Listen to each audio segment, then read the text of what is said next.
Ko'p mijozlarimiz so'rashadi, yaxshi ustani ishini qayerdan bilsa bo'ladi deyshadi. Men sizlarga 5-6 ta e'tibor berish kerak bo'lgan narsalarni aytib ketaman. Videoga undan oldin bitta like bosib qo'yinglar. Birinchi o'rinda zamokimizning vreskasini shunaqa ideal ahvolda qilib berish kerak. Ko'ryapsizlar, umuman skol bermagan, chiroyli bo'lib chiqqan. Ikkinchi o'ringa kelgan bo'lsak, petlarimiz 3 xil bo'ladi. O'zi vreznoy bo'ladi, babichka yoki skritli bo'ladi.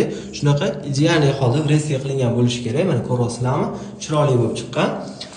Uchinchi o'rinda ahamiyat berish kerak bo'lgan narsa eshigimizning zazori. Ko'ryapsizlar, G-obrazli bir xil zazor bo'lib tushgan.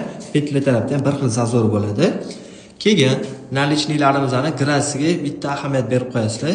Ideal bo'lishi kerak, kalta bo'lib qolgan bo'lishi kerak emas, yerga pretka yopishtirgan bo'lishi kerak va eshiklarimiz ochilib yopilganda ketib qolishi kerak emas. Bitta joyga qo'ydinglar, bitta joyda ideal bo'lib turishi kerak. Daborli variantiga kelganimizda daborlarni mana bunaqa stiklarni tekshirib olish kerak, kalta bo'lib qolishi kerak emas, maksimalni.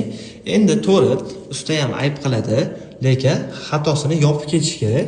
Guruhiy xato bo'lishi kerak emas, iloji boricha, chunki ish qimmat bo'ladi.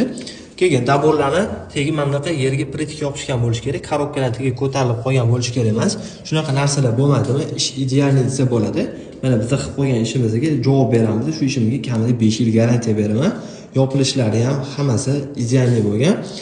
Sizlarga sifatli eshiklar kerak bo'lsa yoki ustunovka xizmati kerak bo'lsa, bizga murojaat qilsanglar, o'zimizga chiroyli qilib ustunovka qilib beramiz.